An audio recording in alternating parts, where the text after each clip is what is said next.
Welcome to Unit 1 for high school statistics. Today we're going to talk about displaying a single quantitative variable. Before we can calculate averages, make predictions, or draw conclusions from data, we need a way to organize and visualize what we've collected. So in this unit, we're going to learn several tools that statisticians use to summarize and display numerical data. We're going to start with frequency tables and dot plots. And those allow us to organize our data and see individual values. Next, we're going to explore histograms, and those help us to identify patterns in larger data sets. And we learn how to measure measures of center, such as mean and median, and these things can help us describe a typical value in a data set. And then after that, we're going to examine measures of spread. And that includes things like the interquartile range. This helps us to understand how much variation exists in the data. And then finally, we're going to bring these ideas together using box and whisker plots. And these provide sort of a compact summary of the entire data set. So we're going to start with creating dot plots. And this might be review for you. If it is, that's great. I do think that it's a good introductory topic to start with. So we're going to start with creating these dot plots.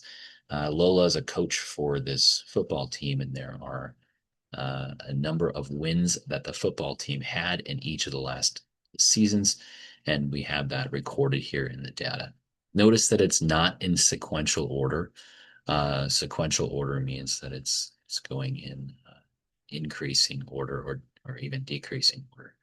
Or in sequence. These are random numbers, but we can sort of cross them out as we plot the data on the dot plot.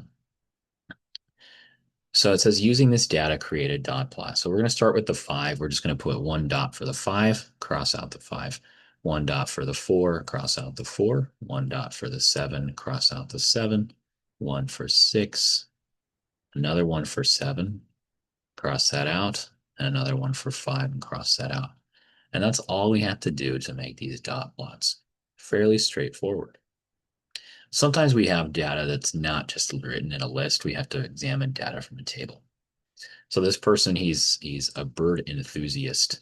He likes to count how many sparrows that they see, or she, excuse me, on her nature walks.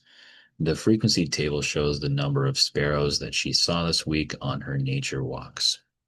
So we have number of sparrows, number of nature walks, and it says using this data, create a dot plot where each dot represents a nature walk. So we're counting nature walks. The number of sparrows doesn't look like it's relevant in this problem. We're really just counting the nature walks. So, so we have, actually it is, I'm sorry about that. The number of sparrows is down here.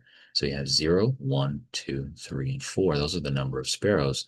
And the nature walks are here. So we have, for 0 sparrows, we have 1 nature walk. We're just going to put 1 dot for that. For 1 sparrow, there's 0, so we're not going to put any dots here. For 2 sparrows, there's 1 nature walk.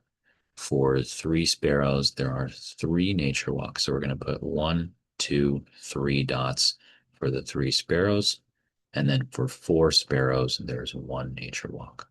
That's going to be our dot plot there. So we do need both of these columns here for a number of sparrows and nature walks to fill out this dot plot. All right. The next one is reading dot plots and frequency tables. And I think I was probably thinking of this next problem where we were going to going to not worry about one of these columns here. So it says, what was the maximum number of fish that a family member caught? So we have these number of fish and the number of family members that were catching that amount of fish for Igor's family members. And it says, what's the maximum number of fish that a family member caught? So here we have 0, 1, 2, 3, or 4 fish. So the maximum number of fish is just going to be 4 fish. And so this one, we actually don't need this column for number of family members. That's some extraneous information. Looking at our next example, we have a dot plot already plotted for us here. It says the following dot plot shows the height of each toddler at Miss Cabrera's daycare. Each dot represents a different toddler. And it says, what's the height of the tallest toddler? So the tallest toddler is going to be the greatest value. So it looks like we have one toddler that's 86 centimeters. So this is not the most frequent value. It's the greatest value. So the most frequent value would be 84. It looks like there's 1, 2, 3, 4, 5 toddlers that are 84 centimeters tall. But this is asking for the tallest, so it's just that one highest value there. Okay, going on to the next one, it says the following dot plot shows the mass of each rock in Nita's rock collection. Each dot represents a different rock. How many rocks are in Nita's collection? This one, we're just going to count how many data points we have or how many dots are in the dot plot because it says one dot represents one rock. So if we count all these up, it looks like we have 1, 2, 3, 4, 5, 6, 7, 8, 9, 10 dots all together or 10 rocks in her collection. Okay, moving on to the next one. We have a frequency table. It shows the number of strokes that it took each golfer to complete hole number 3. So it says how many golfers took more than 3 strokes. So here's at 3 strokes. Looks like we had 14 golfers do that. We had 4 golfers get a birdie or 2 strokes to complete hole 3. But we're looking at more than 3. So more than 3 is going to encompass 4, 5, and 6. So we're looking at this part of the frequency table, and then we're looking at these numbers that correspond with those values, 10, 4, and 2. And so we want to add together how many total golfers took more than 3 strokes. And we're just adding these 3 values here, and we get 16 golfers total. Okay. Next, we're going to create histograms. And to create a histogram, histograms show us a range of values. And it's helpful when we want to look at a range of values rather than individual data points themselves. So this first histogram that we're gonna do shows us data points that represent the length of each song that this person sang every morning since he changed. It says changed barns. So I guess he was singing songs as he was changing barns. So we're just looking at this data here. It's not in sequential order. So let's start by rewriting the data. This is going to be, I'm just going to write in sequential order. This is usually a good first step for these. Oops. This is usually a good first step for these. A lot of these statistics problems is we're given information that's not in order, and we have to reorder that information. It's always easiest to look at that order from least to greatest. So 2.2 is our lowest value. We'll start there, and we'll cross these off as we write them down. So as we're writing them down, we're crossing out the information because that way we don't write anything down twice. And it also helps us to make sure that we don't miss writing anything down when we're rewriting our list of values. At the end of when I write my list of values, I also like to make sure that I have the same number of data points in both lists. Just one more quick way to confirm that we haven't missed writing down any numbers. 7.4, 8.2. Okay, so we have 1, 2, 3, 4, 5, 6, 7, 8 numbers in this list. 1, 2, 3, 4, 5, 6, 7, 8 numbers in that list. Okay, so we're good with our rewriting everything in order. So now we're going to organize these into groups. Um, we have on our histogram here at the bottom, it has values 0, 3, 6, and 9. And this is an activity from Khan Academy, and you can drag these green bars up to whatever their corresponding value is, and then shade it in. And that's not the answer for that, but that's what that would look like when we draw these in. So we're going to organize these into groups. So we have this is our first group. Here's our second group between 3 and 6, and our third group is between 6 and 9. So I'm just going to write organize into groups. And group 1 is from 0 to 3. Group 2 is from 3 to 6. Group 3 is from 6 to 9. Okay, so now we have to figure out what numbers from our data set fall between 0 and 3, 3 and 6, and 6 and 9. So between 0 and 3, we have 2.2 and 2.2. Between 3 and 6, that's 4.3, 5.1, 5.6, and also 5.7. So those values there. And between 6 and 9, we have 7.4 and 8.2. So those are our values that fall within those different groups. Now, for the next part, we're going to determine the number of data points for each of these groups. So how many data points are in each group? Well, group 1, that has 2 data points, 2.2 and 2.2. So we're just counting how many numbers that appear in our list there. For our second group, we have 1, 2, 3, 4 numbers or 4 data points.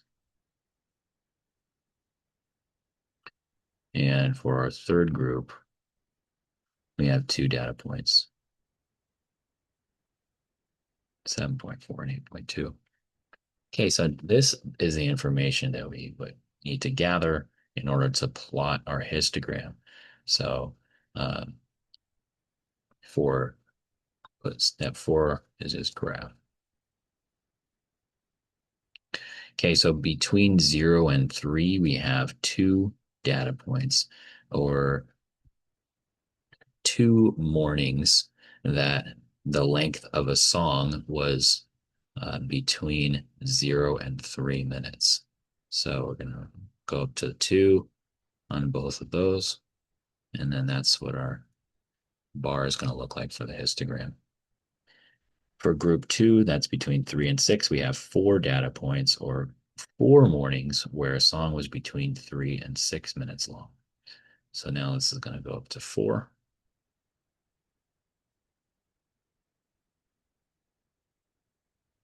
And then the last one, group 3, between 6 and 9 minutes, there were 2 songs that were between 6 and 9 minutes long. So we'll graph that like that. Okay, so that's what a histogram looks like. It's sort of like a bar graph, but there's no spaces in between them. Each bar represents a range of values. Okay, so if we made an actual bar graph of this, it would be a little more difficult to do because we don't have the same repeating values. We do here with 2.2 and 2.2, but everything else varies. So that's why it's nice to be able to write a range of values here. Let's do another one with some data that's written a little bit differently, presented to us a little bit differently, but this is essentially going to be the same type of problem with a histogram. It says that this person received a time machine, a magical time machine for their birthday.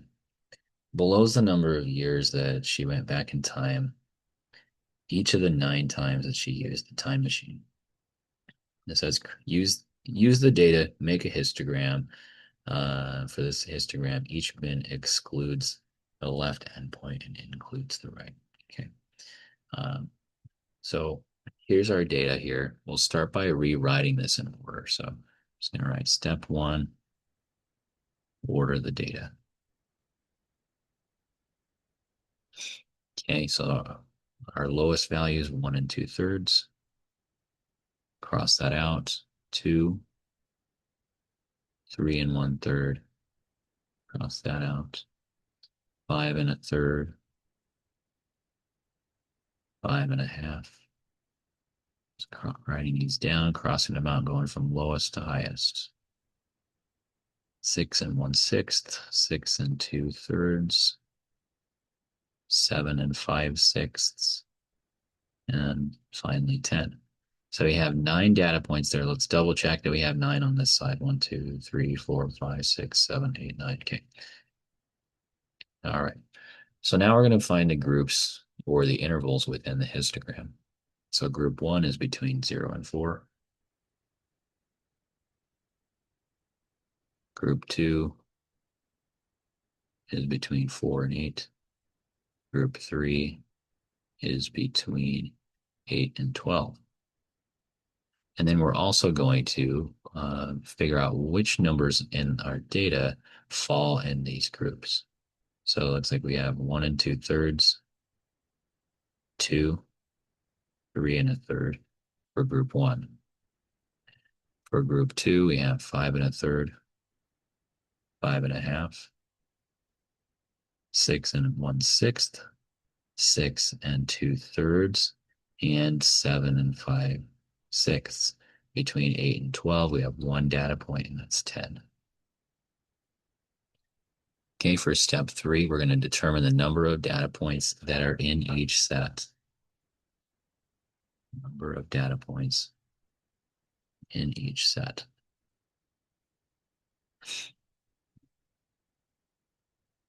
Okay, so for group 1, we have 3 data points. Group 2, looks like we have 1, 2, 3, 4, 5 data points.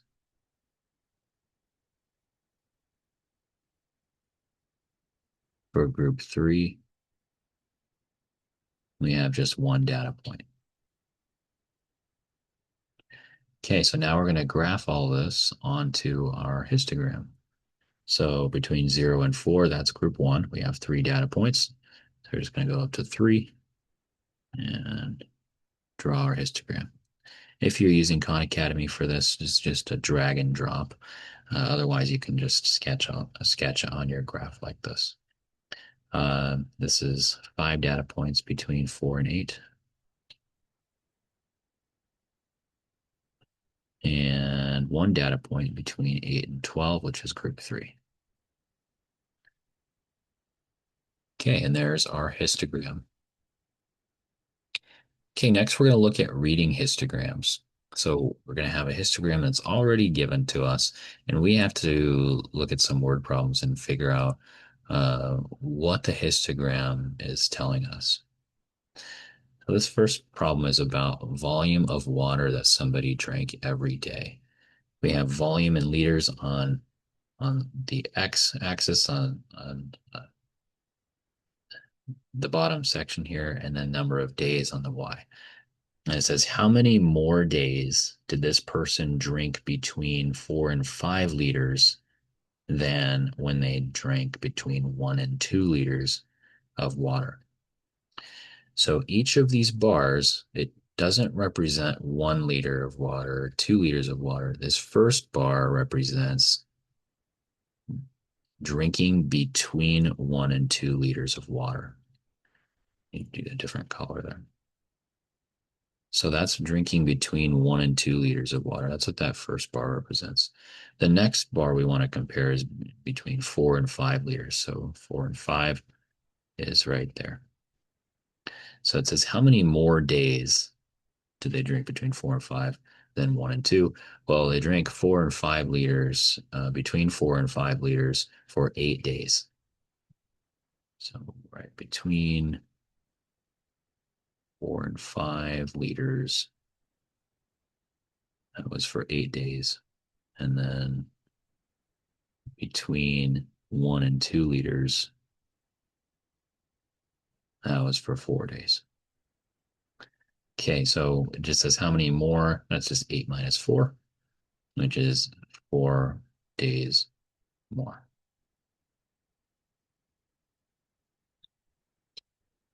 Okay, we'll look at just one more of these here. Uh, it says countries represented at a festival. So it's not giving us that much background information on these problems, but it is showing us our X and Y axis and at least the title of our histogram. So it says how many festivals had 12 or more countries represented? So here we have between 12 and 17 countries. But this says 12 or more, so we're looking at 12 and everything more than that. So that's going to be that first bar there, this bar, and this bar here. And so we're going to add together the total number of festivals for each of these group numbers. So between 12 and 17, we have 5 festivals. Between 18 and 23, we have 4 festivals. And between 24 and 29, we have 2 festivals. And so we're going to add together those values to get 11 festivals altogether. That represents how many festivals had 12 or more countries represented. All right, so hopefully that was a good overview of dot plots uh, and histograms. And if you've seen this in the past, I think that's a good thing. This is a good way to start high school statistics section.